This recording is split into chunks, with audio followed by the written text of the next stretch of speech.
Um, thank you for joining us. Appreciate this is another episode of Positive Pen with our co-host Cats, right? Oz. Everybody wants to Cats, say cats. I mean, I've had people who've known me for years like it's cats, and I go, take out the T, leave Kaz, Kaz. the Z, and we're fine. Okay, fair enough. And we also have 100 tomatoes. Tomatoes. Tomato, Tomatoes. potato. So welcome. I'm excited about this podcast. This is kind of cool. Very. So just kind of give you a backdrop on our relationship here is that I came across 100 tomatoes, I don't know, a few months ago. And I looked at his byline and I thought it was kind of cute that he just said it just through a drinking thing, he basically came up with 100 tomatoes.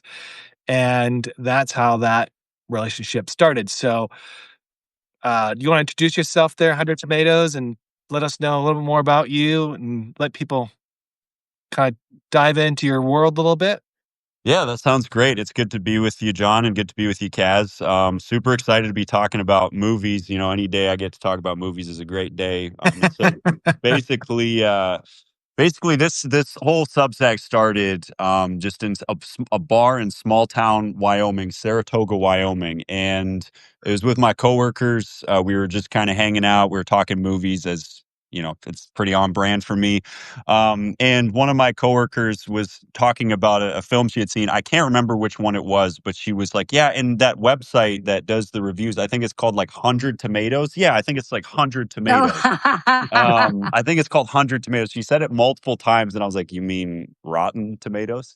And then eventually, like, she was like, "Oh yeah, it is the Rotten Tomatoes." I don't know why I thought it was 100 Tomatoes. And then the whole night, like literally, me, her, and several other coworkers were joking, like, "We just found $1 million idea, so we can retire now." And we're getting ready for retirement, I guess. But basically, we were just scheming at that point. We're like, what if there is actually a website called 100 Tomatoes, and it's a parody of Rotten Tomatoes? And so that's kind of how that all started up. I'd been wanting to write about movies for the longest time. I just could never come up with a proper name, and this just kind of stuck. I liked the way you described it in your write-up, John. Of it was like a piece of popcorn that just kept getting stuck in your teeth, and that's kind of that's how it started, and I've been going strong ever since. And what was crazy to me was I started this in November of last year. That was around the time we had our kind of comedic discussion. Yeah. And then all of a sudden I applied for press credentials at the Toronto International Film Festival, and it was granted. And so I got to attend TIFF as a member of the press, and it was an absolute blast. So to go from a joke in Saratoga, Wyoming, to covering the red carpet at TIFF, sometimes the craziest things in life happen. I think in Ratatouille, they say the only thing predictable about life is its unpredictability. So it's amazing what can happen when you just do something that you enjoy. That's awesome. That's cool. So you went to Toronto. That's awesome. So did you throw tomatoes at the worst movies? I should have. That was a missed opportunity, John. That was a missed opportunity. There were a few. I will admit there are a few movies that I didn't quite understand, and it would have been nice to have some tomatoes on hand there. But that's cool. Have you all been to TIFF before? Or? No, I've never been there. Yeah. Well, see, I didn't start something like 100 Tomatoes. I actually wrote television and produced television and edited screenplays. I had to get in there the old-fashioned way, but I love what you did. I think it's fabulous. Yeah, I'm a total cinephile, and I would love to talk to you about what your favorite, I'm sure down the line, genres are and all of that. So. Yeah, that's awesome. And would love to hear more about your background, Kaz, as well, just being in the industry. It's something that really intrigues me. Oh, well, cool. Thank you. I'd rather hear from you. But I'd rather share than dish, but yeah, please. I mean, seriously, John, is it okay if I just jump right in there about your favorite genres, your favorite kind of is it indies? I love British film, I love French film, I love German film, I love indies. So what got you into, backing up, what got you into your love of film? Yeah, it's a combination of factors, I would say. It's something that just kind of stuck with me growing up because, I had to move. I actually grew up in Canada and then moved to the United States. And, one of the ways that we could relate to people was just through movies. It was such a good way to relate and associate, and people are always quoting them. And, that was something that I always really enjoyed, was just going to the movie theater with friends and watching various things, a ton of different franchises that I've loved over the years. I've always really liked the James Bond movies, especially Casino Royale is a huge comfort watch favorite of mine. I really like the Christopher Nolan Batman trilogy. And there's a Mm. ton of different ones as well, but the thing I've really latched onto, especially over the past maybe 10 plus years or so, would be the Academy Award stuff. I just love the rush that comes from all of the new movies that come out during that time, and the buzz around each of these films, and just how well constructed so many of them are, how unique so many of the subject matters are, but then also just how much there is to explore within all of these films that come out to compete for that prize. And so I actually started a habit about 12 years ago where I'd watch every single Academy Award Best Picture nominee, host a competitive Oscar pool. It's funny, I've been doing it for 12 years, never won it once, but Oh, but I watch all the movies, and I keep track of it, and it's just every year so many great things come out, and I hear a lot of people complaining about movies today, and there are a lot of bad movies out there, but there's also a lot of genius out there, and it's important to support that. So for me, there's not a specific genre per se, but I always try to latch on to the movies that are putting themselves out there for Academy Awards is typically what I look at. So hmm. what so in that, through the film festivals, how many movies were out there? Also, which one stood out? Like, "Wow, this is awesome. We should really go see this." The Toronto National Film Festival is just a dream come true for anyone who likes movies because Yeah. it's just constant. There's about 250 movies playing, maybe more. Mm. And if you really want to, from September 4th to September probably 13th, the 14th is the last day. You can probably go from about 8 a.m. to 2 a.m. just watching movies all day. So in my 4 days I was there, I saw about 13 movies in 4 days. And the one that stood out to me ended up being the winner of the People's Choice Award, which was Hamnet. It's Chloe Zhao's Hamnet. It's based off of a novel that is kind of almost a prequel to Hamlet, and it's this theory as to how Shakespeare came up with Hamlet. And Oh. just across the board, it's an absolutely Wow. phenomenal movie. My jaw just kind of dropped to the floor.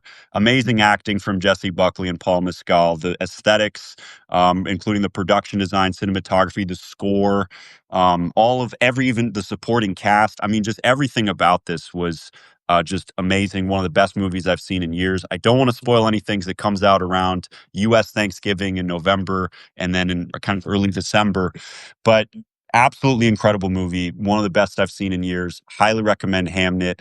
I also got to see the Smashing Machine with Dwayne The Rock Johnson and Emily Blunt. That's coming out in a Yes. few weeks. Yes. It's been interesting because I've seen mixed things about it, but personally, I really enjoyed it. I thought Dwayne The Rock Johnson put on an awesome performance, one that we haven't seen much from him in his career, and he definitely put a lot of passion and work into this. Emily Blunt really supports the role well, and does a usual excellent performance from her.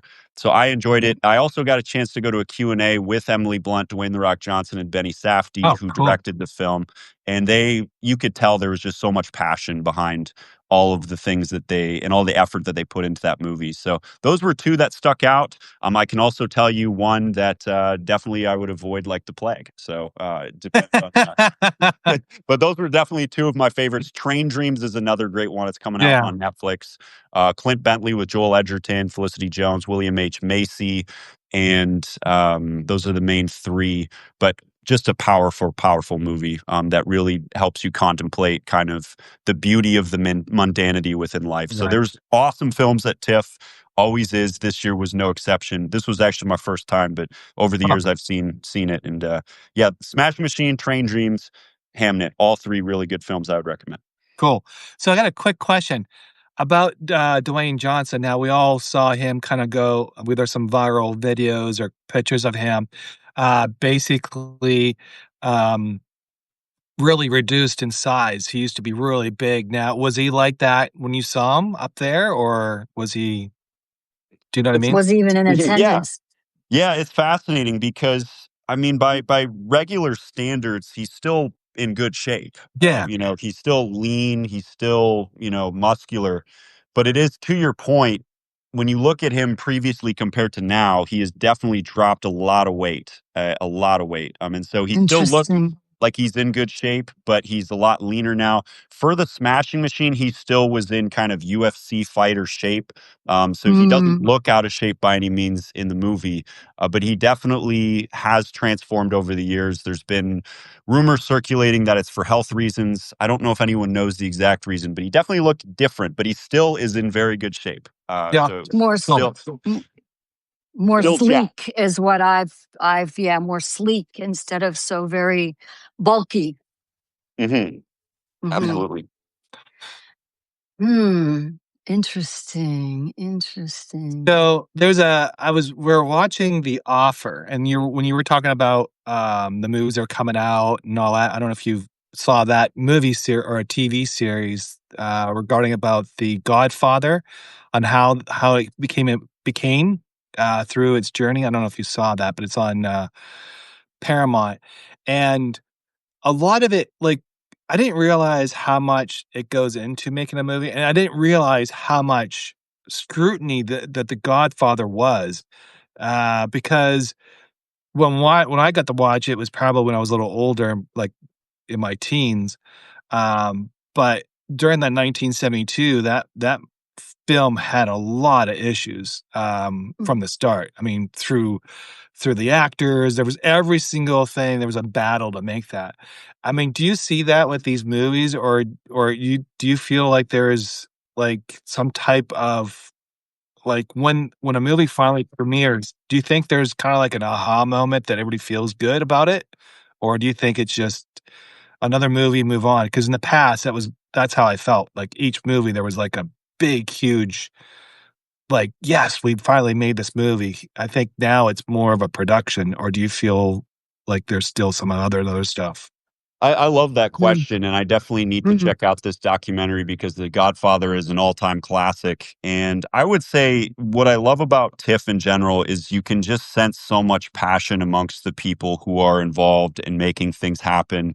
And I know for a lot of movies they can seem kind of soulless. And so you look at some of the stuff coming down the pike and you're like, did AI make this? Did AI write this? What's the deal here? But I will say one of the things that I really loved about TIFF was it seemed like just about every film that I saw, there was some level of passion behind the project that was being made. So, for example, with Train Dreams, and pretty much with every movie I saw, there was some level of Q&A afterwards, with the exception of a mhm, few. And just being able to listen to, for example, Clint Bentley talk about Train Dreams, and just how much he loved the book that he based the movie off of, and also how the writer of that movie, for example, he traveled all the way out to the middle of nowhere, Idaho, where the film takes place, to kind of soak in the scenery and really set forth a script that was authentic as possible. And just hearing those little things was really, really fascinating. I mean, even with the smashing machine, Dwayne The Rock Johnson said that for him to put his prosthetics on and to take them off, it took about 3 to 4 hours a day, which Wow. is quite crazy. And so the films that I saw, you could sense a very deep passion amongst the people who were making them. But it's also interesting because there's a bit of a self-awareness, like how powerful a movie is going to be. So for example, I mentioned those three movies, Mm, all which are, they're going for powerful emotions, powerful messages. You could even argue that Hamnet is a serious Academy Awards contender. Smashing Machine, maybe to some extent as well. They're definitely gunning for some acting nominations. Train Dreams is, they're definitely going for an emotional impact and may even be shooting for some Academy Awards. On the other hand, I also saw the world premiere for a movie called Adulthood. It's starring Josh Gad, Kaya Scodelario, directed by Alex Winter, and it's a yeah. comedy, more of a lighthearted comedy, where basically they find that their mom, who's in the hospital, actually has some dead bodies in her basement, and they have to figure out how to deal with that. Wow. And it's more of a comedy more than anything. But when it's funny, because when you talk to the cast and crew, they know that this movie isn't going for some deep, thought-provoking, emotional thing. They just want people to have fun at the movie. And so it depends on the project. And I'd say the ones that were shooting for Academy Awards definitely were very, very passionate. The ones that were going for more lighthearted fun, they didn't take themselves as seriously. And there was still something fun about that as well. Hmm. Mm. Wow. What else do I want to ask him? I have a million questions. I have a million questions in my head. Oh, now they've gone. I was talking to a friend earlier today, and I'm like, I have 8 thoughts in my head at one time, and then if I don't say one or two of them, they're gone. Um, Indies. What do you think about indies? I think a good indie film can make a lot of impact on people. And it's amazing, especially over the years, how much impact indie films have had, even on just either film culture or mainstream society to a certain extent. So I love a good indie film when it's well made. And it's also interesting to me because you think about the studio A24, for example. Yes. 10 years ago, A24 was just a blip on the radar making underground indie films. And now it's one of the mainstays and one of the innovators of the entire industry. Neon's another good example of this. And Yeah, yeah, yeah. what we've seen is there's an undercurrent of people who want that creativity that you can find in an indie movie. So I personally am a big fan of those. And when they're done well, they can make a huge impact. So I like how we've seen that growth over the years as some of the bigger studios have refused to innovate and have stagnated. And I hope that that trend continues. Why do you think that's happening? Why do you think like Paramount and MGM and those guys, like you think they're just way too big to really, or they're just more of like a money machine at this point? Great question. There's a combination of things. A big part of it seems like it's one of those things where, because they're such a big company, and they have so much to lose in terms of the things that they make. They seem to really want to play it safe, and as a result of that, there's a lot of fear that can happen from these major studios when it comes to innovating. And the other reality of it too is, when you think about who runs a lot of these major studios, it's people from business realms. It's not people from the creative realms, and so a lot of the newer studios that have emerged are more of the creative types, and so they value and embrace a lot of that. Whereas if you're looking at it from a business perspective, you're not always looking for that creativity. You're looking for just what can make me the most money. And sometimes it can be just a rehash of a franchise from 20 years ago, and sometimes it can be those passion projects. Well, I mean, a couple years ago, I don't know if the writers are still on strike or not, but what I read was that because they were on strike, they just started rehashing old movies and just regurgitate them and then pawn them off as something new. And I don't know if that is something, because when you go back to the 70s, even earlier, the movies were more authentic. You had uniqueness, you had this passion behind it. And right now, I just feel it's just flooding the zone with a bunch of movies. And I think with those big, huge studios, I think there is a formula that they follow, I believe, that, if it's cute and funny, we're gonna make money, and that's how it comes across. I mean, Yeah. yeah. That's a interesting motto, and you definitely see that for sure. If it's Yep. cute and funny, I mean, think about how much money the Minecraft movie made about 6 months ago, or whatever. The Yep. Minecraft Minecraft movie? movie, Yeah. Minecraft, I yeah, didn't Really? There's a Minecraft movie? Really? yeah, Yeah, yeah, it's yeah. with, Jason Momoa and Jack Black, and, Ugh. I didn't know what to expect, and I watched it, and I was pleasantly surprised that I enjoyed it, but the timbre of the film and of the writing definitely follows the Minecraft game, and that's another subject. All the films that are being made from video games.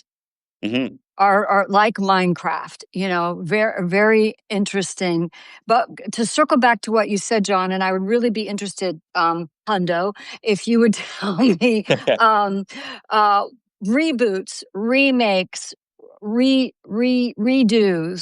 rewrites. I mean, I've seen a few remakes that actually I enjoyed, but in general, meh. I mean, what's your take on that?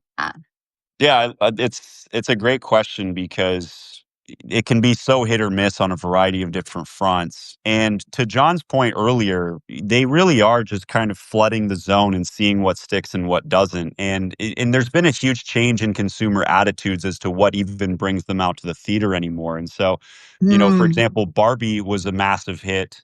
But then The Fall Guy, which was a remake of a series, I can't remember if it was the 70s or 80s, but The Fall Guy ended up being a bit of a flop. 70s. Mhm. So Yeah. Barbie was a hit. box office Huge. wise, Oh, it destroyed. It was insane.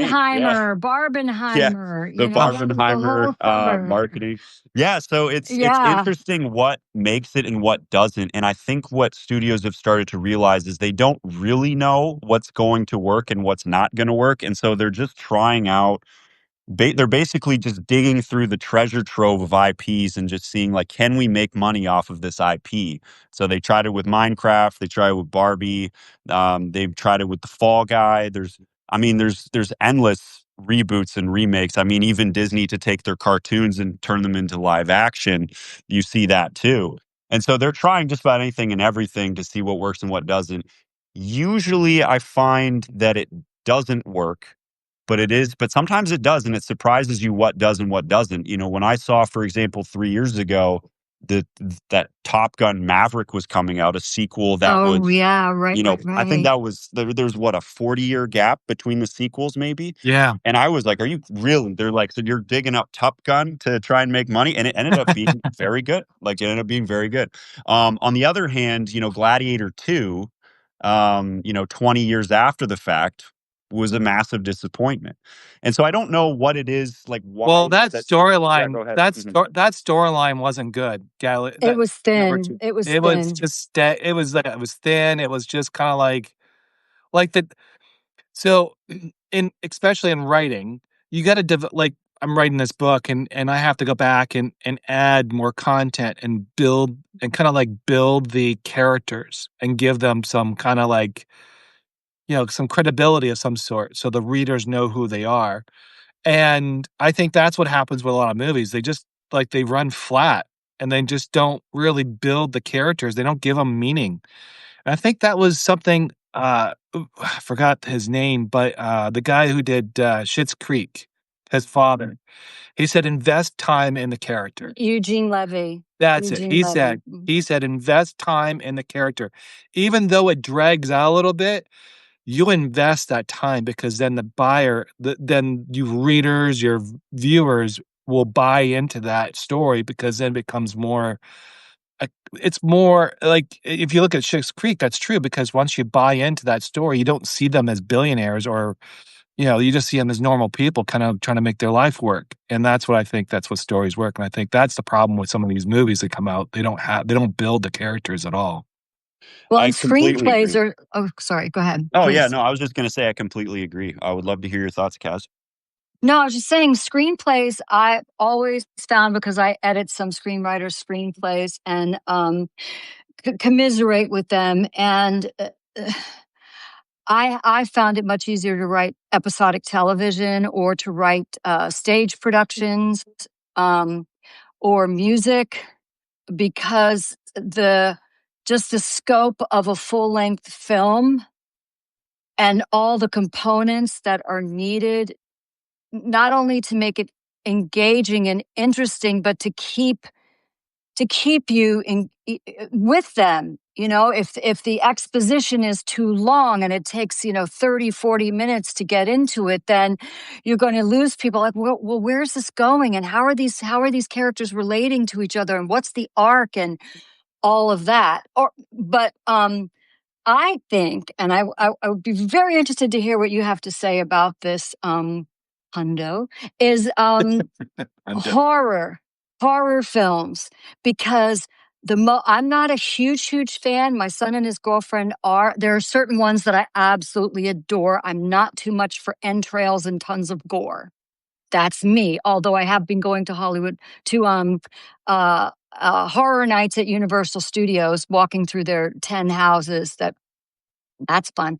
But what I've found in the most successful horror films or even horror TV series is that you're getting hammered with the music, especially how the music, I mean, you could go through without music for a scene and you're not as affected until they add that music, that or whatever, And what the good ones do is they give the viewers a break, a little bit of comedy, a little bit of romance, something so they can catch a breath after all of their senses and their nervous system has been heightened.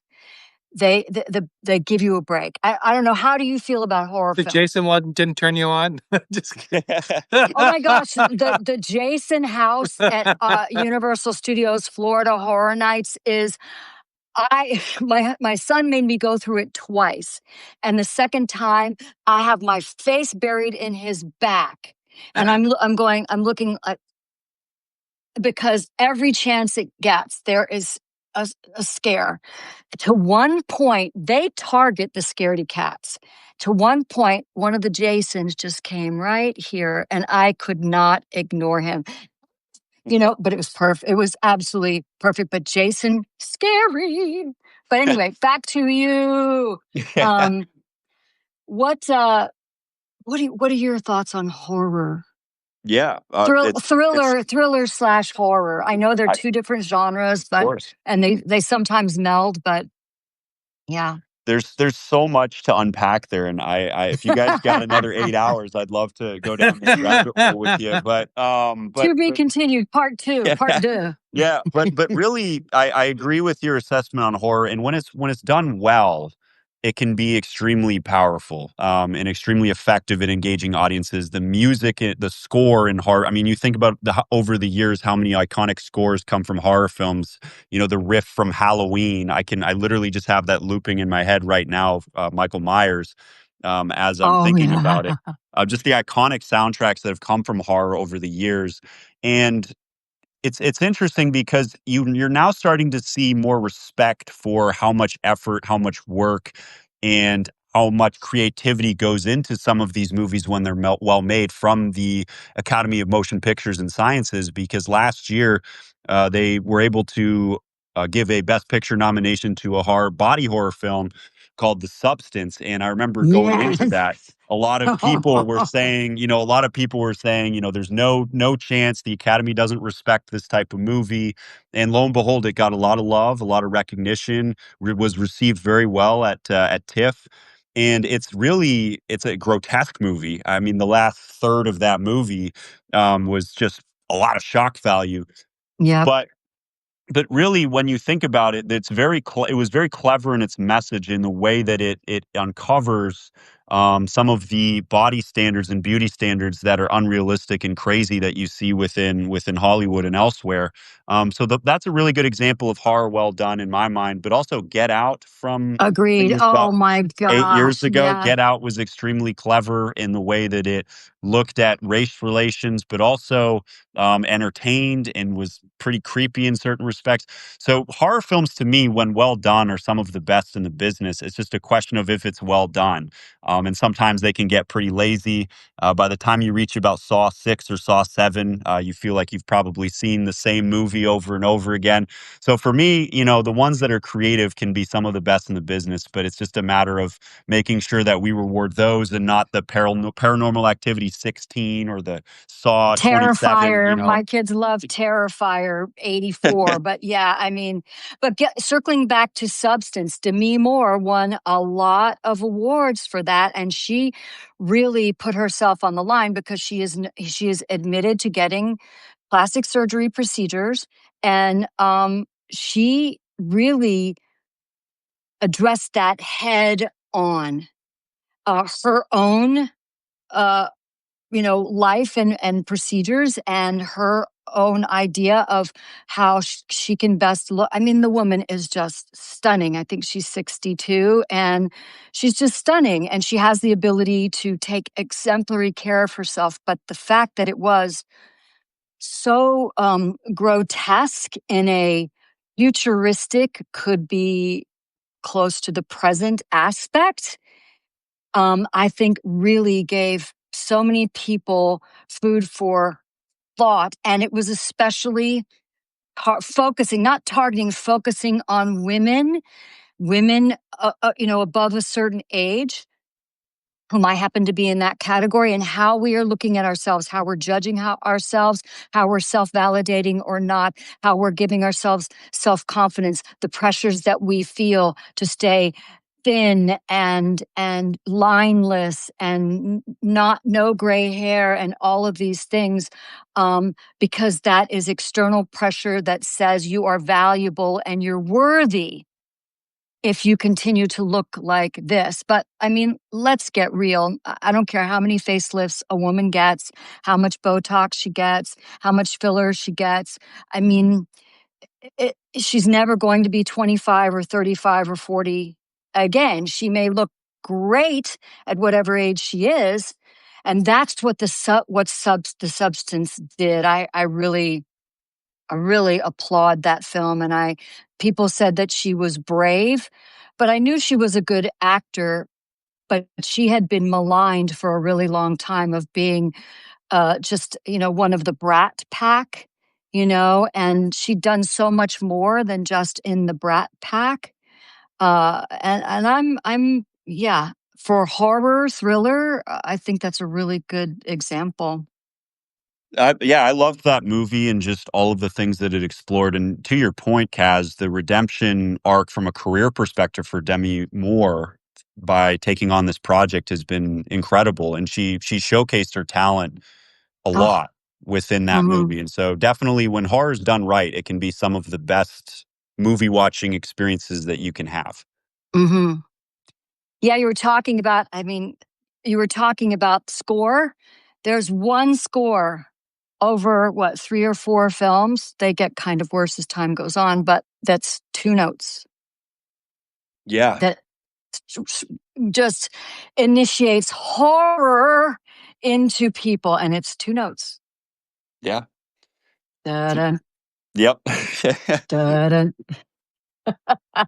Yeah. So And yeah. you guys talk about horror movies. I like I don't like the gore. I think it's kind of I don't know. That's kind of sacred. I think that's just my perspective because I think there's too much violence already in our TVs and things like that. So I'm more of the person that I'd rather have the good feel, and maybe you can have. But there was a movie that was called is it Witchers in the no is it Witcher in the Woods or something like that. It was a indie Is it movie. okay? Yeah.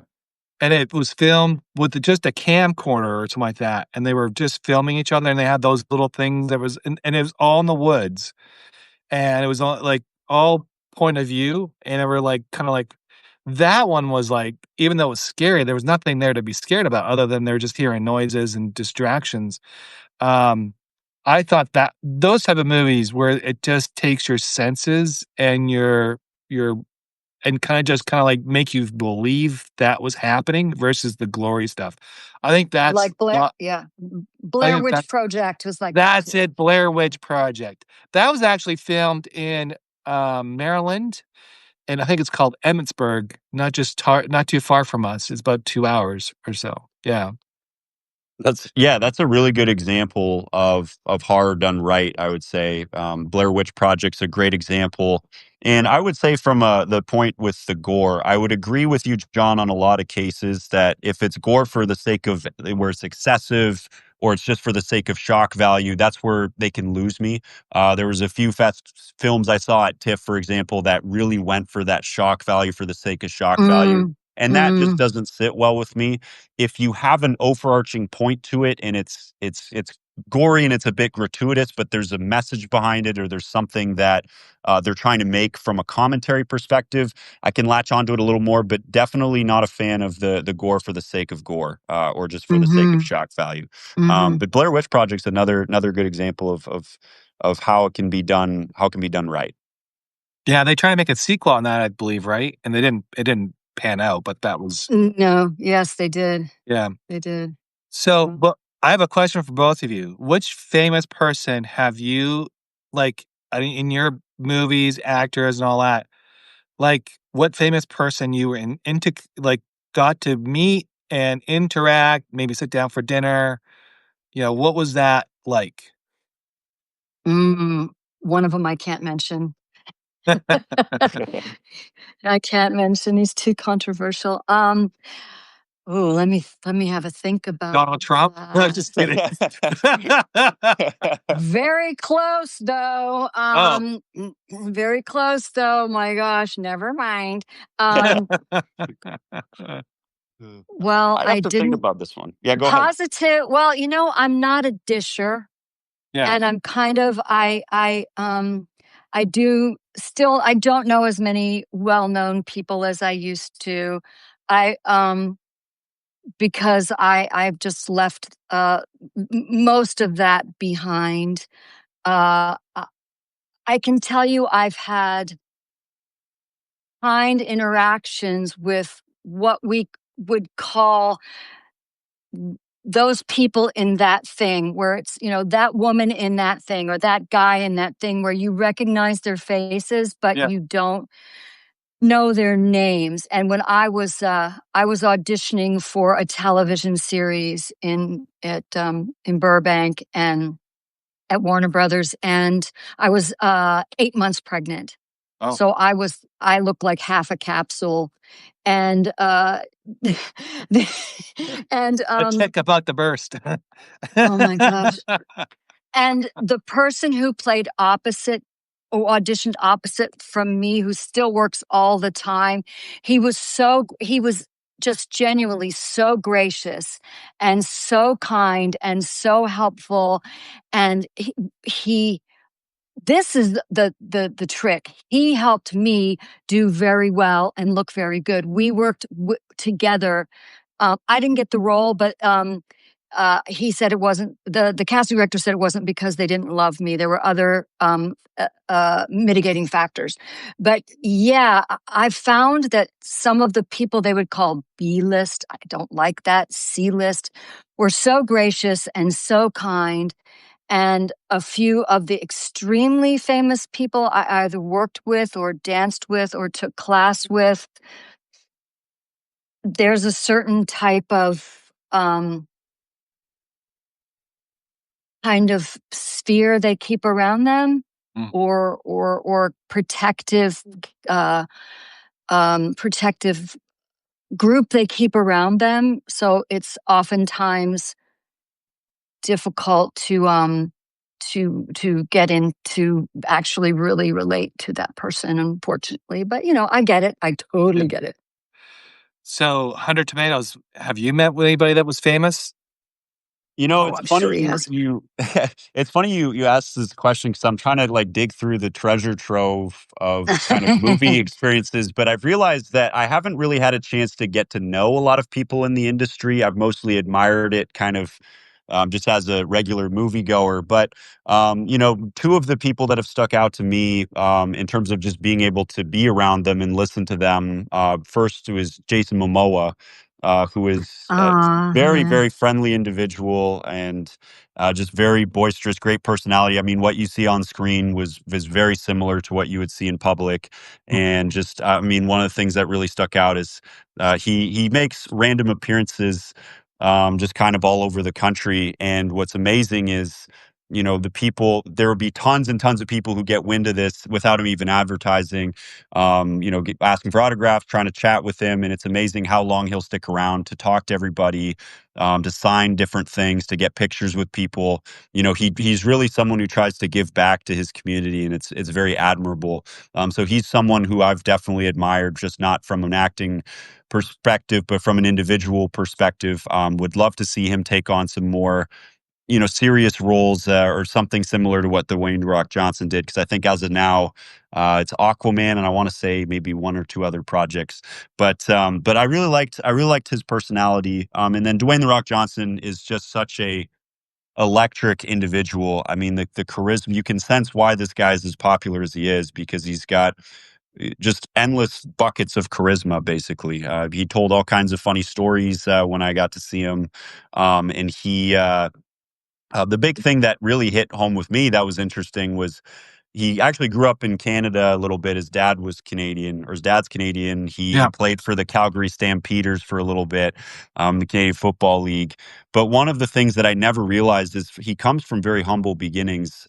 He grew up in a trailer park. He started up a studio called $7 Production because after he got cut from the Calgary Stampeders, he went home to his family and he checked his wallet and all he had was $7 Canadian. And so $7 Production was kind of Uh, the name that came oh, there. So he's just a great storyteller. So those are probably my two favorites. Would be Jason Momoa and Dwayne The Rock Johnson.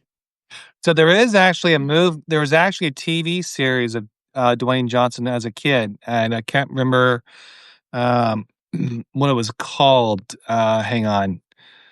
It was called not the Rock. No, not that. Young Rock, where you go through. He kind of goes through that whole series of where he was in Calgary, gets lost, goes to his dad. His dad was a little bit charismatic person because he was a wrestler, obviously, and so he was kind of like all over the place. His mother was more of this. His grandmother had a lot of influence in his life, which is kind of you could see where he was getting those values from those type of people. So, yeah, that's cool. So I got a question about so now we're doing you're on Substack, right? You're doing are you doing reviews on there, or are you doing like a movie review? How is that going about, and how is it working for you? So I have a few different things. I kind of just whatever comes to mind is what I work on. And so starting out, I wanted it to be about the Academy Awards season. So if you kind of go back to the beginning of the Substack, it's mostly reviews on Academy Award contenders. So I cover Anora, Conclave, The oh, Substance, oh, A Complete Unknown, all of the big contenders from last year. Almost all of the nominees I was able to get reviews out for. I think there were two that I wasn't able to get reviews out. But then Academy Award season ended, and I was like, I don't know what to do. So basically, I just decided to go down a trip down memory lane, and I looked at the top 10 highest grossing films of the 2000s and just decided to go down the list and see if they still stood the test of time. So Mm, some of those included Shrek 2 was number 10, Avatar was number 1, which I actually forgot Avatar existed until I looked at the list, but I'm wow. glad oh, I revisited that one. So you had Shrek 2, Avatar, there were 3 Harry Potter films, 2 Pirates of the Caribbean films, and also Lord of the Rings, The Two Towers, Lord of the Rings, Return of the King. And just somehow throughout my whole life of watching movies, I had actually never seen the Lord of the Rings trilogy before. So I got to experience that for the first oh. time a few months ago. It was phenomenal. But I basically did a trip down memory lane for a little bit, and then was just kind of standing by and waiting until the Academy Awards season started up. And usually, Mm, what I'll do is Academy Awards season, it will be current movies and just possible contenders. And then during the off season, I will go down some trip down memory lane. It's been requested that I view every Star Wars film and rank them from worst to best. So that might be coming down the pike mm. after Academy Awards season this year. But definitely just trying to figure out, that balance between being able to talk about all of the new films coming out, but also being able to take some trips down memory lane sometimes. That is fantastic. And that's some of the examples of big blockbuster films that come in a series that are just, even if you say my favorite to my worst in the Harry Potter series, even the worst is a good film. There may be some holes or there may be some inconsistencies, but for me, I'm a huge Harry Potter fan. Huge, huge, huge. And but yes, Lord of the Rings, and even some people really love all of the Matrix. I love the first. I think that was the first one and the second one for sure. I've seen them all. It's Keanu Reeves. I mean, come on, really. But uh, They're just Godfather. All right, Godfathers, first to third. Yeah. What do you think? Oh, yeah. I mean, the first one is an all-time classic, and the second one is also excellent too. I've never seen the third one, but I mean, it's one of the best, one of the most iconic franchises out there for sure. Yeah. Third one is have you seen the third one, John? I've seen all three of them. In fact, I actually saw, well, the TV series that I saw was The Offer. And I didn't realize how much challenges they were facing. They were dealing with mobsters. They were dealing with union. They were dealing with they're dealing with the Paramount. Paramount was just horrible. And then there was Bob Evans was a mass, like he was running Paramount at the time, and goes a little bit of his history and how erratic he is. I didn't realize he had like 15 wives. So, Yeah, so he's had a couple. yeah, so there is a lot of things going on in that TV series that actually explain. And then the Francis, the director, Ford his Coppola. his vision through that whole series actually played out to what he wanted, and and they did it for like $7 million, approximately. That was the total production of that movie, about 7 million, and they grossed what, hundreds of millions. It's still making money today. Well, it catapulted so many Yeah. actors. It for sure. I mean, Pacino had done a few films before, but that absolutely catapulted him. And it was Brando's idea to put the cotton in his mouth, which I thought was really.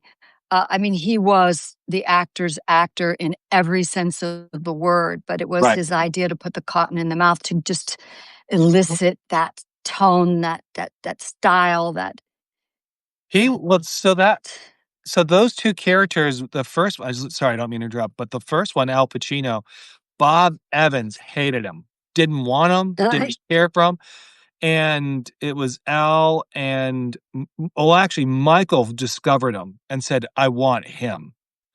And so Al, the producer, I forgot his Rudy, I can't forget his name, or Alan Rudin, something like that. I can't remember his last name, Oh, but Rodin, Ru Rudin, Rudin. Rudin, Rudin, I Yeah, believe. Rudin. So Yeah. he was the one that actually he said, "Okay, that's what you want," and he begged and borrowed. I mean, he went beyond the stuff, and, man um, Bandr I forgot how to say his name.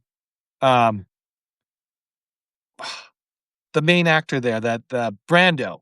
So Brando, yeah, Brando Marlon Brando. Yeah, so Brando, what happened with him, they went to his house, and they actually got him really cheap because he did a couple poor movies, and so it was basically on performance. I think it was a performance thing, and got him under $1 million to do that. So it was $1 million back in 1970s to get Brando to do that movie, and it was based on performance. So basically, whatever they make on that. And in the scene where he comes up with the cottons in his mouth, he actually stood up, and he was sort of kind of like getting into character because you could tell he was already reading the script. And he walks up to a tissue and he starts putting them in there and he starts to kind of go in that thing. And then Michael was filming him going, "Oh my God, this is the dawn. This is dawn right here. This is what we needed." And the only reason why they got him was because the author of The Godfather actually wrote a letter to him saying, "You'd be great for the Dawn." And he responded Wow. by saying, uh, and he responded with a correspondence, and then they finally got them met, and and the only reason he really came to it because he hated Bob Evans. No, So, so I think that was why he hated him. I think that was the part. So yeah, it was cool, interesting. Um, so I have one question for HT, if I may. HT. If you could, HT, if you could make a film, and it could be indie, or you could have any budget Mm. you want, what kind of film do you think you would make? This is a hardball question. I like it. It's a good question. That's me. So yeah, and also it's so cool. Before I answer the question, I just love the stories that John was telling about The Godfather, because it goes to show how much happened before something great unfolded on screen, and how much that just changed the course of history for a lot of these individuals. And it's so fascinating Mhm. to think like this may not have happened, or it might have happened in a different way. And you see that type of story with something like The Godfather, and it's so cool to kind of peek behind the curtain there and see just all the things that happened. And there's a ton of great examples that illustrate that point. So I'm glad that was you brought that up. And so if I were to make a movie, so I this is prepared. the I prepared for this, by the way. I like it. No, I can tell. I can tell. I can tell. Oh, that's awesome. I'm flying by the seat of my pants as usual. I like it. So I would say there's been a few ideas that I've had in mind. I don't know if any of those would ever come to fruition, but and the thing that's hit me is I just have a deep appreciation and respect for the process that goes into making movies, because it is really difficult and there's so many moving parts. And Yeah. it's from the screenplay perspective, of the production design, of the costume design, cinematography. It's incredible how much work goes into it. It's so funny because there's someone in my life who will always go, I could write a better screenplay than these people. I could do better. And it's like, okay, then try it. And then you realize, like, as you're Please. going into it, you're like, this is actually really difficult. And so I would say the premise that I've had in mind as to what I would like to see is, I'm a big tennis fan. Love tennis. It's my favorite sport. Grew up playing it. When I wasn't watching movies, I was playing tennis. And so what I would love to do is see if there's a way to create a tennis concept for a movie that's a comedy that's kind of a mix of like Talladega Nights and Happy Gilmore. And just kind of see if there's a way that you can kind of bring a few of those comedies to life. There was a player on tour a few years ago who broke into the top 40. His name's JJ Wolf. It literally sounds like something straight out of a movie. And he had a A mullet, and movie. he looked like just like a Happy Gilmore type personality. And so I'd probably base No, it Joe around. Dirt. It sounds like you look like Joe Dirt. Yeah, it definitely felt like that. So I feel like that's kind of the idea that's floated around in my head. Whether it ever come to fruition, you never know. But that's definitely the idea that I would have. And I'm curious what you all would do. I'd make an indie, absolutely an indie, and it would have to have heart, comedy, um, well thought out interaction and dialogue between the characters. Of course, pardon me while I silence my husband's iPad, who forgot to take it out of the room. You know, uh, life, right? I it would have to. I love to laugh. I think laughter is the cliche says the best medicine. Laughter will get me out of my funk all the time. That and a heart. So I will laugh to cry. A heartwarming story that gives a message, has great dialogue and interaction between the characters, humor.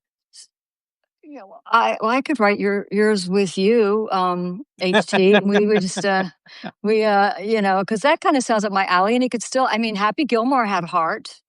Talladega Nights. I mean, yeah, yeah, Be a fun project for sure. It'd be a fun yeah, project. I'll see if I yeah. can craft something and see if we can make something happen. It'd be pretty cool. That would be fun. That would be fun. So for me, I don't know. I think if I'm going to write a script, it'll probably be more what I've been writing already, more Mm. inspirational stuff like development, personal development, more of an insight of life and how we can be better people. So that'd be more what I'd be doing. So I know that sounds boring compared to you Not guys. at all.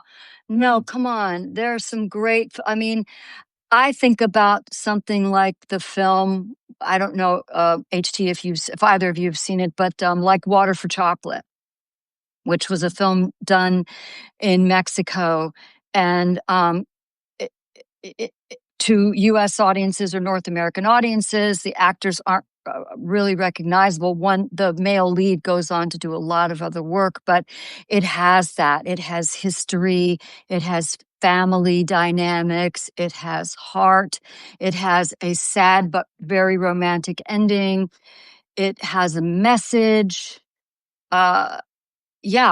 It has all of those elements, and it as time has gone on, it's been seen as a classic, and now they Gilmore Girls, kind of guilty pleasure. Yeah, as a series, I'm reading from Susanna. Okay, I don't have my glasses on. We've got so many great people that are interacting. I love it. Sorry to digress. But do you mind if I shout out Yeah, for the go three for of it. us, I love doing this because I really appreciate every single they can person ask that questions shows up. too, by the way, so we Yeah, can. Yeah, Margaret Williams, my friend Rob Dawson, uh, Bill Cusano, uh, um, Simone Darby, Amanda, Pedro, Pedro Reeds. Hello, Pedro. Thank you. I'm glad you're here. Gray, Dr. Tyler Phillips, Shane, Tim, Dr. UV, Alex Barnum, Mike, Susan Basham. Hello, Susan. Mark, and sorry. Hold on. Uh, Gifty Post, Gifty Post. Susanna Moore. Oh, thank you. And Margaret says hello. Thank you all for being here. We really appreciate your support and your listening. And yeah, we love doing these, don't we, guys? We just love yes. doing stuff like this. So, with that said about your movie, have you ever written of a script or anything like that for a movie that you wanted to do, or are you still kind of like, Storyboarded it or yeah, notes on a paper towel. I've always had ideas float through in my head, and maybe occasionally I'll write up a scene, but I can never quite get the whole picture painted. And so, I think this kind of gives me some motivation to give it a shot. And I know the two of you are excellent writers. I've had a chance to, check out some of your content, and obviously, John, the Aw. the spotlight piece that you had for me was phenomenal. well, I thank you. could not, yeah. So, I mean, so if I have stuff that is intriguing, or I think could be intriguing, I'd be happy to send that along to you all, because I think the issue that I run into is, and this is the reason why I just do reviews as opposed to trying to make something, is because I find that I can write in my voice, but I find once I try Mm. to figure out other people's voices, that's where I start to struggle a little bit. And Mm. so my fear is I put together a screenplay and every character just sounds the exact same. And so until I can figure that out, I feel like that's where I'll end up continuing to sputter. But it's definitely something that would be fun to get out of my comfort zone a little bit. Quick shout out. There was a Substacker, I think her name is Praki Hota. She approached me recently. She's doing a documentary out in Nepal. And so Oh, she has that wow. coming out sometime next year. So that's going to be really exciting. And then Oh, there's another individual I've been collaborating with, Lady Liberty, and she's asked me to do some movie reviews. There's one, The Birdcage is one we did recently. And so, just a lot of phenomenal people out in this community. And if there's enough motivation there, then maybe I'll try to complete one of these projects one of these days. The Birdcage, the Robin Williams, Nathan Lane Birdcage? Yeah, yeah. Oh, did you see it yet? Yeah, so that was that one you can find on Lady Liberty's Substack page. So that was I watched that a few months ago, and I didn't know what to expect because I'd never even heard of it before. what? And I How old are somehow you? I didn't know it. What, you're just a young person? I guess, yeah, I don't know. It must be the small town Wyoming. It just never reached there.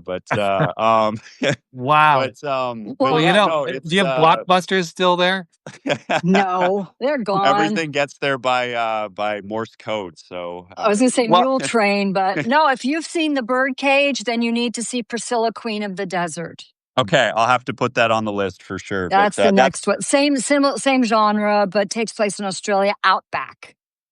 Excellent. Okay. Yeah, Yep. I checked Yep. that out for the first time a few months ago, and I was very pleasantly surprised. I enjoyed it quite a bit, and Nathan Lane and Robin Williams are excellent at their craft. And the other thing that stuck Uh, out to me was the director of photography is Emmanuel Lubezki, who won back to back to back best cinematographies at the Oscars not too long ago. So it was a really star-studded group of people involved with that production that yep. I didn't even realize was the case. So I thoroughly enjoyed it. I mean, who was it Gene Hackman, who we recently lost? He was in it. He was the mayor. Diane Wiest, and on and on and on and on. We're thinking about The Godfather, James Caan, who we also lost pretty recently. I mean, and that was not a typical Hackman film, because he did so many films in the 60s and 70s and then took a chance with that film, although the character he played is similar to other characters he'd played before. But in the genre, it seemed to be a departure for him, but he was really suited for that role. Oh, definitely. Yeah, Gene Hackman was also put on another really great aspect of that film as well. So, very underrated movie. I was pleasantly surprised. I enjoyed it quite a bit. Geez, my head is now being flooded with films. Have you seen The Juror? Have you seen, there? Have you seen Personal Services? One of Julie Walters' early films where she plays a madam. I saw that in the late 80s, early 90s. A German friend of mine said, "Oh, I want to show you this film." And it's a tour de force for Julie Walters. Julie Walters, it really is. Who was who was the mum to the Weasley mum in Oh yeah. all the Okay. Harry Potters. Yeah. Excellent. No, you're giving me a ton of great recommendations because I don't think I've seen any of those. The Juror sounds familiar though. It's hit me that so many of my movies I've watched have been like 2000s onwards, and maybe one of the things I can do Uh, in the off season is go down a trip down memory lane pre yeah, 2000. John Cusack and Rachel Weisz. I mean, two very very talented And Gene individuals, Hackman. And and Gene Gene Hackman Hackman. again. Yeah, Oh, Dustin Hoffman. and also very very talented. I mean, just that's a star-studded cast right there. So I'm definitely gonna have to put that one on my list. Yeah. So as a true journalism, I have to ask these questions. So I need to. They're going to be questions. So they might be hard for you to answer. So the first one I need to know, is it tomato or tomato? We were saying 100 tomatoes, so that's Tomatoes. Okay. that's what we did. Well, Yeah, Uh, I don't know if that's the they're in the American States. aspect or what, Yeah, he's but in the yeah. States. Yes, yes. But Okay. yeah, I she just called can't it 100 pronounce it that tomatoes, way. and we just took it and ran with it. So that No, was I say tomatoes, and I can't even try to say it the other way. I say a few words that in it. I try to say it in the way they pronounce it in the States, and it sounds like an idiot. we can always just call the whole thing off too. I'm good with that. So So I think I have sorry. another serious question here. What's your favorite shade of red? Is it fire red engine, wine, Uh, ketchup, I got to go with cardinal red. I don't know what it is. Just cardinal cardinal red red? always speaks to me. oh, So are you a Cardinals fan? Not really, but but I just like the colors. They have one of the best uniforms in the game, so I got to go Okay. with that. Gotcha. And, did you now you said you didn't throw a tomato at one of the screens at all, right there, so you're good there. Now have you I thought this was kinda cute when because we didn't really talk about your scoring thing. Do you actually have, like, a scoring of ratings of, like, tomatoes, or is it just a cherry tomato? Like, what is it? is Yeah, it that's a pasta great question. sauce? So yeah, Yeah. so I just got a garden in my backyard of just like 100 tomatoes, and I watched the movie with all of them, and I just asked like, "Hey, did you guys like the movie or not?" And however many say yes, that's how many tomatoes it gets. And so, Gotcha. Well, um, you could use that if you want to, so there you go. I like that. No, I definitely will. And Yeah. I think, yeah, the cherry tomato things, definitely, That's a definitely need half to point. incorporate that in the logo. It's a underrated type of tomato Oh for yeah. sure. Yeah. Is it Roma? Is it cherry tomato? Is it grape tomato? Is it beefsteak tomato? You have the big beefsteak all the way down to the grape tomato. But your they can cherry score tomatoes that. could be your half point, and then you could do a tomato, whatever brand that is. And so you could say tomato and a cherry. I like that. And it's so funny because I remember when we were conceptualizing this, we were joking like, okay, we're going to give this 30 grape tomatoes and 20 cherry tomatoes. And I never could quite figure out how to put it like into paper, but I feel like it would be something fun to try for some of the reviews that I do is just figuring out, how I can get a little bit more creative with the scoring process. Yeah. So think through the different tomatoes and how that can play in There to you the go. score. There I you like go. The Godfather has to be scored with Italian Roma tomatoes. I'm So definitely going to start incorporating that in the score, I think. so since we're all Canadians, did you try clam tomatoes? I don't know if I ever have. Wow. Next You time I'm mean back, I'm going to have to try it. Yeah. or drink clamat? Drink what is it? Mod It's clamatos. Yeah. Okay. well, it's a Bloody Mary, but it's made with clamato juice, and they call it. I forgot. I haven't been home for years. What is it's a Bloody Mary, but it's made with clamato. Wow. No, you could do it beer too. You could do half and half. That just Clamato juice and beer. sounds repulsive. That just sounds repulsive. That was a hangover drink. I thought that was Worcestershire. No. It was actually clamato juice. I don't know if it's like a quarter. I don't know, but that's what they did. They did the cheapest beer and yeah, that didn't taste good. I didn't. Or think so. clamato and Worcestershire and vodka. Yeah. Hangover gone. Yeah. Now, are you protesting against sauce, or do you like sauce? I'm a big sauce person, so I didn't even know there was a protest against it. I'm creating some controversial issues here between you and I. Tomato so I can write about it. Tomato sauce, not Alfredo or any. Okay, it has to include. You don't call it gravy, do you? Do you call it gravy? Like, tomato sauce. Big tomato sauce guy over here. Yeah, I'm a big sauce person. Any barbecue sauce that includes tomatoes is a winner in my books, but that's a controversial. That might be a bit of a hot take. So. I just had when I was in Germany, I had the most amazing curry ketchup. I mean, it comes together. There you go. You've got the tomato, but it's curry. It's not the curry and it's in one bottle. And oh my gosh, it is a real indulgence, but it's delicious. If you like anything kind of spicy. I'll have to check it out. Worcestershire sauce. Susanna said Worcestershire sauce, and never in the beer. Never a beer. Yeah. Well, what was I watching? Some film. Thing, that is a Canadian thing. Well, there's also another one where what do you drop in a beer? I don't know. I don't drink a lot of beer. I don't drink a lot anyway. So. Yeah. I have another question. Do you make your own ketchup? I should. It's a big missed opportunity. Maybe I can branch out and do 100 tomatoes with the ketchup or something. There you go. That'd be awesome. It's organic style. Organic style. I like it. Yeah. Hot Ones wings, that show Hot Ones, that everybody comes on and eats the hottest wings. They can absolutely survive or not. You can, corner the market on ketchup. I like potato, ketchup potato chips. Did you prefer fries or sweet potatoes with your ketchup? Oh, definitely fries. I was a big French fry guy. Big French fry guy. Sweet potatoes are good too, but I'm French fries through and through on that one. Are you the same? Oh, yeah. No, I do sweet potato. Both are good. I don't have any problems with them. Mm-hmm. What about ketchup potatoes? Did you ever have them? Ketchup chips? Ketchup. Oh yeah, I remember ketchup chips. They're so good. One of the things they don't have in the U.S. So whenever I go back to Canada, I always get my fix of ketchup chips, Ruffles all dressed, and several other candies under the sun. So I have a funny pickle chips. But pickle chips too. Yeah. So what I used to do is get when someone brings sandwiches, right, and they bring the chips in instead of the fries. And then what I would do is I get ketchup put aside, and I would dip my chips in, and then I would eat it.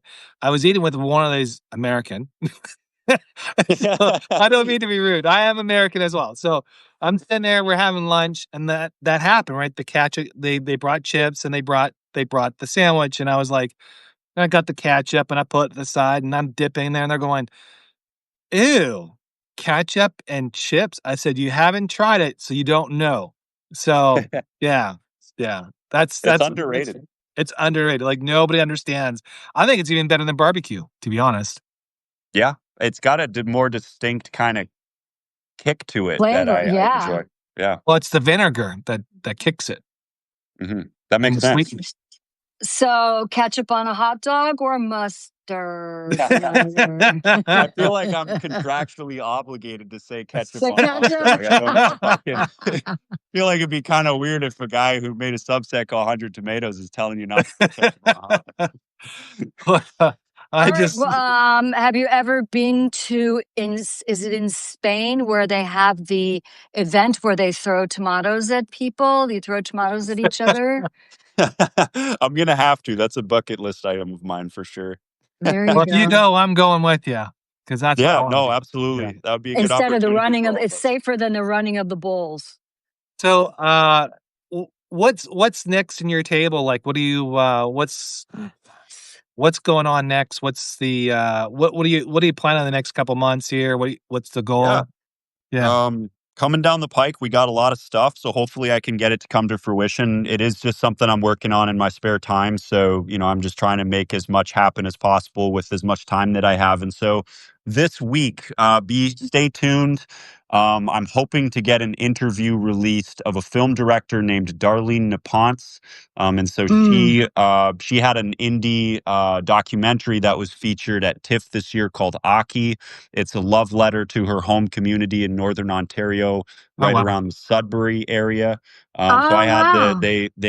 I was able to get an interview with her.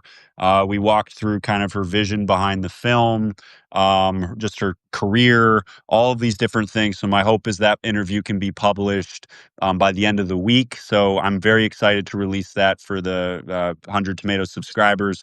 The other things coming up down the pike, movie wise, I'm definitely hoping to release a review of the movie Sinners. It came out a while Oh ago, yeah, yeah, but I yeah. just I just had not had a chance Ooh. to see it until recently. So I'm hoping to get a review published for that since it's getting a good amount of traction for the Academy Awards. The other thing is the movie One Battle After Another is coming out in a little bit here with Leonardo DiCaprio. Um, Yeah, I everybody saw that is on hyping. TikTok. Yeah, Yes. that's right. Yeah. Everyone's hyping that movie up to the moon. So I Mm. definitely want to check that out and see, whether it lives up to that hype.